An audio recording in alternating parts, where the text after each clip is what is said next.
নমস্কাৰ crack Assam exam YouTube চেনেলৰ অন্য এটা ভিডিঅ'লৈ আপোনালোকক পুনৰবাৰ স্বাগতম জনাইছো। আজিৰ ভিডিঅ'টোৰ প্ৰথম প্ৰশ্নটো দিয়া আছে যোগ ফলছ ইজ সিটুৱেটেড অন হুইচ ৰিভাৰ। যোগ জলপ্ৰপাত কোনখন নদীত অৱস্থিত? ইয়াত দিয়া থকা অপচন 4টাৰ ভিতৰত শুদ্ধ উত্তৰটো হ'ব এ যোগ জলপ্ৰপাত শৰাৱতী নদীত অৱস্থিত। নেক্সট কুৱেশ্যনটো দিয়া আছে what is the name of the capital of Syria? সিৰিয়াৰ ৰাজধানীৰ নাম কি? ইয়াত দিয়া থকা অপচন 4টাৰ ভিতৰত শুদ্ধ উত্তৰটো হ'ব বি সিৰিয়াৰ ৰাজধানীৰ নাম হ'ল ডামাস্কাছ। নেক্সট কুৱেশ্যনটো দিয়া আছে who holds the record for scoring the most centuries in the Indian Premier League? Indian Premier লীগত সৰ্বাধিক শতক অৰ্জন কৰাৰ অভিলেখ কোনে লাভ কৰিছে? ইয়াত দিয়া থকা অপচন 4টাৰ ভিতৰত শুদ্ধ উত্তৰটো হ'ব এ ইণ্ডিয়ান প্ৰিমিয়াৰ লীগত সৰ্বাধিক শতক অৰ্জন কৰাৰ অভিলেখ বিৰাট কোহলীয়ে লাভ কৰিছে। বিৰাট কোহলীয়ে IPLত মুঠ 8টা শতক অৰ্জন কৰিছে। নেক্সট কুৱেশ্যনটো দিয়া আছে which of the following incidents is called the Jallianwala Bagh massacre in Assam? নিম্নলিখিত কোনটো ঘটনাক অসমৰ জালিয়ানৱালাবাগৰ গণহত্যা বুলি কোৱা হয়? ইয়াত দিয়া থকা অপচন 4টাৰ ভিতৰত শুদ্ধ উত্তৰটো হ'ব বি তলত দিয়া থকা পথৰু ঘাটৰ ৰণটোক অসমৰ জালিয়ানৱালাবাগৰ গণহত্যা বুলি কোৱা হয়। নেক্সট কুৱেশ্যনটো দিয়া আছে which of the following states separates Nepal from Bhutan? তলৰ কোনখন ৰাজ্যই নেপালক ভূটানৰ পৰা পৃথক কৰে?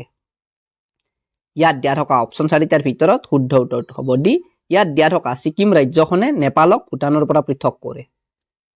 ভিডিঅ'টোত আগলৈ যোৱাৰ আগতে আপোনালোকক জনাব বিচাৰিছো যে এইখন আমাৰ চেনেলৰ তৰফৰ পৰা 8000তকৈও অধিক প্ৰশ্নৰে সম্পূৰ্ণ পাঠ্যক্ৰম অনুসৰি প্ৰস্তুত কৰা বেষ্ট ই গাইড বুক হয় আৰু অসম চৰকাৰৰ পৰা মুকলি কৰা 12600টা তৃতীয় আৰু চতুৰ্থ বৰ্গৰ নতুন পদৰ লিখিত পৰীক্ষাৰ বাবে এই ই বুকখন খুবেই প্ৰয়োজনীয় হ'ব আৰু আমাৰ বিশ্বাস আছে যে এই ই বুকখনৰ পৰা এই পৰীক্ষাত ভালেখিনি প্ৰশ্ন কমন আহিব।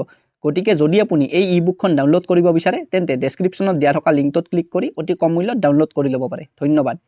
নেক্সট কুৱেশ্যনটো দিয়া আছে what was the name of the religion preached by Srimanta Sankardeva? Srimanta শংকৰদেৱে প্ৰচাৰ কৰা ধৰ্মটোৰ নাম কি আছিল? ইয়াত দিয়া থকা অপচন 4টাৰ ভিতৰত শুদ্ধ উত্তৰটো হ'ব এ মহাপুৰুষ শ্ৰীমন্ত শংকৰদেৱে প্ৰচাৰ কৰা ধৰ্মটোৰ নাম আছিল একশৰণ নাম ধৰ্ম। নেক্সট কুৱেশ্যনটো দিয়া আছে who was the first Assamese to receive the Saraswati award? Saraswati বঁটা লাভ কৰা প্ৰথমজন অসমীয়া কোন আছিল? ইয়াত দিয়া থকা অপচন 4টাৰ ভিতৰত শুদ্ধ উত্তৰটো হ'ব এ সৰস্বতী বঁটা লাভ কৰা প্ৰথমজন অসমীয়া আছিল লক্ষ্মীনন্দন বৰা। নেক্সট কুৱেশ্যনটো দিয়া আছে in which year did the Ahoms enter the Brahmaputra valley? কোন চনত আহোমসকলে ব্ৰহ্মপুত্ৰ উপত্যকাত প্ৰৱেশ কৰিছিল? ইয়াত দিয়া থকা অপচন 4টাৰ ভিতৰত শুদ্ধ উত্তৰটো হ'ব চি 1228 খ্ৰীষ্টাব্দত আহোমসকলে ব্ৰহ্মপুত্ৰ উপত্যকাত প্ৰৱেশ কৰিছিল। নেক্সট কুৱেশ্যনটো দিয়া আছে what is the number of seats reserved for scheduled tribes and scheduled caste in the Assam assembly? Assam বিধানসভাত অনুসূচিত জনজাতি আৰু অনুসূচিত জাতিৰ বাবে সংৰক্ষিত আসনৰ সংখ্যা কিমান? ইয়াত দিয়া থকা অপচন 4টাৰ ভিতৰত শুদ্ধ উত্তৰটো হ'ব এ অসম বিধানসভাত অনুসূচিত জনজাতিৰ বাবে সংৰক্ষিত আসনৰ সংখ্যা হ'ল 16খন আৰু অনুসূচিত জাতিৰ বাবে সংৰক্ষিত আসনৰ সংখ্যা হ'ল 8খন। নেক্সট কুৱেশ্যনটো দিয়া আছে how many districts of Assam are located on the international border? আন্তঃৰাষ্ট্ৰীয় সীমান্তত অসমৰ কিমানখন জিলা অৱস্থিত? ইয়াত দিয়া থকা অপচন 4টাৰ ভিতৰত শুদ্ধ উত্তৰটো হ'ব চি আন্তঃৰাষ্ট্ৰীয় সীমান্তত অসমৰ 8খন জিলা অৱস্থিত। নেক্সট কুৱেশ্যনটো দিয়া আছে who is the founder of the new Vaishnavism in Assam? অসমৰ নৱ বৈষ্ণৱ ধৰ্মৰ প্ৰতিষ্ঠাপক কোন? ইয়াত দিয়া থকা অপচন 4টাৰ ভিতৰত শুদ্ধ উত্তৰটো হ'ব এ অসমত নৱ বৈষ্ণৱ ধৰ্মৰ প্ৰতিষ্ঠাপক হ'ল মহাপুৰুষ শ্ৰীমন্ত শংকৰদেৱ। নেক্সট কুৱেশ্যনটো দিয়া আছে who was the first speaker of the Lok Sabha of India? ভাৰতৰ লোকসভাৰ প্ৰথম অধ্যক্ষ কোন আছিল? ইয়াত দিয়া থকা অপচন 4টাৰ ভিতৰত শুদ্ধ উত্তৰটো হ'ব ডি ভাৰতৰ লোকসভাৰ প্ৰথম অধ্যক্ষ আছিল গণেশ বাসুদেৱ মাভলংকাৰ। নেক্সট কুৱেশ্যনটো দিয়া আছে Santosh trophy is associated with which sport? Santosh trophy কোনটো খেলৰ লগত জড়িত? ইয়াত দিয়া থকা অপচন 4টাৰ ভিতৰত শুদ্ধ উত্তৰটো হ'ব এ সন্তোষ ট্ৰফি ফুটবল খেলৰ লগত জড়িত। নেক্সট কুৱেশ্যনটো দিয়া আছে Similipal tiger reserve is located in which state?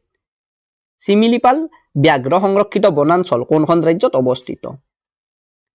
ইয়াত দিয়া থকা অপচন 4টাৰ ভিতৰত শুদ্ধ উত্তৰটো হ'ব এ চিমিলিপাল ব্যাঘ্ৰ সংৰক্ষিত বনাঞ্চল ভাৰতৰ উৰিষ্যা ৰাজ্যখনত অৱস্থিত। নেক্সট কুৱেশ্যনটো দিয়া আছে who gave the title Sardar to Vallabhbhai Patel Vallabhbhai পেটেলক কোনে চৰ্দাৰ উপাধিটো প্ৰদান কৰিছিল ইয়াত দিয়া থকা অপশ্যন 4টাৰ ভিতৰত শুদ্ধ উত্তৰটো হ'ব এ বল্লভভাই পেটেলক মহাত্মা গান্ধীয়ে চৰ্দাৰ উপাধিটো প্ৰদান কৰিছিল নেক্সট কুৱেশ্যনটো দিয়া আছে what is the pH value of the blood তেজত থকা pHৰ মান কিমান ইয়াত দিয়া থকা অপশ্যন 4টাৰ ভিতৰত শুদ্ধ উত্তৰটো হ'ব বি তেজত থকা pHৰ মান হ'ল 7.4 নেক্সট কুৱেশ্যনটো দিয়া আছে what is the SI unit of frequency কম্পনাংকৰ SI একক কি ইয়াত দিয়া থকা অপশ্যন 4টাৰ ভিতৰত শুদ্ধ উত্তৰটো হ'ব এ কম্পনাংকৰ SI একক হ'ল হাৰ্টজ নেক্সট কুৱেশ্যনটো দিয়া আছে what is the name of the famous classical dance of Tamil Nadu তামিলনাডুৰ বিখ্যাত ধ্ৰুপদী নৃত্যটোৰ নাম কি ইয়াত দিয়া থকা অপশ্যন 4টাৰ ভিতৰত শুদ্ধ উত্তৰটো হ'ব ডি তামিলনাডুৰ বিখ্যাত ধ্ৰুপদী নৃত্যটোৰ নাম হ'ল ভৰতনাট্যম নেক্সট কুৱেশ্যনটো দিয়া আছে the capital of which Indian state is known as the pink city ভাৰতৰ কোনখন ৰাজ্যৰ ৰাজধানী চহৰক গোলাপী চহৰ বুলি জনা যায় ইয়াত দিয়া থকা অপশ্যন 4টাৰ ভিতৰত শুদ্ধ উত্তৰটো হ'ব ডি ভাৰতৰ ৰাজস্থান ৰাজ্যখনৰ ৰাজধানী চহৰ জয়পুৰক গোলাপী চহৰ বুলি জনা যায় নেক্সট কুৱেশ্যনটো দিয়া আছে হোৱেৰ ৱাজ গৌতম বুদ্ধ বৰ্ণ গৌতম বুদ্ধৰ ক'ত জন্ম হৈছিল ইয়াত দিয়া থকা অপশ্যন 4টাৰ ভিতৰত শুদ্ধ উত্তৰটো হ'ব এ গৌতম বুদ্ধৰ লুম্বিনীত জন্ম হৈছিল নেক্সট কুৱেশ্যনটো দিয়া আছে what vitamins are found in gooseberry আমলখিত কি ভিটামিন পোৱা যায় ইয়াত দিয়া থকা অপশ্যন 4টাৰ ভিতৰত শুদ্ধ উত্তৰটো হ'ব ডি আমলখিত ভিটামিন চি পোৱা যায় নেক্সট কুৱেশ্যনটো দিয়া আছে what was the name of the rover used in Chandrayaan 3 Chandrayaan 3ত ব্যৱহাৰ হোৱা ৰভাৰটোৰ নাম কি আছিল ইয়াত দিয়া থকা অপশ্যন 4টাৰ ভিতৰত শুদ্ধ উত্তৰটো হ'ব এ চন্দ্ৰযান 3ত ব্যৱহাৰ হোৱা ৰভাৰটোৰ নাম আছিল প্ৰজ্ঞান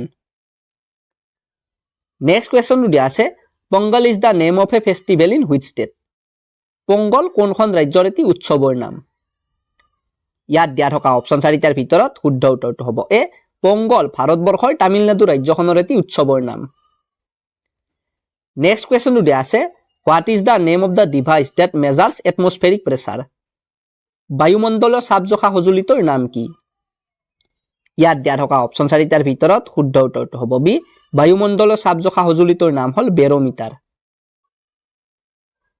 নেক্সট কুৱেশ্যনটো দিয়া আছে হু ফাউণ্ডেড দ্য আৰ্য সমাজ কোনে আৰ্য সমাজ প্ৰতিষ্ঠা কৰিছিল ইয়াত দিয়া থকা অপশ্যন 4টাৰ ভিতৰত শুদ্ধ উত্তৰটো হ'ব বি স্বামী দয়ানন্দ সৰস্বতীয়ে আৰ্য সমাজ প্ৰতিষ্ঠা কৰিছিল আজিৰ ভিডিঅ'টোত এইখিনি প্ৰশ্ন আছিল আকৌ লগ পাম আপোনালোকক অন্য এটা ভিডিঅ'ৰ সৈতে তেতিয়ালৈকে গুড বাই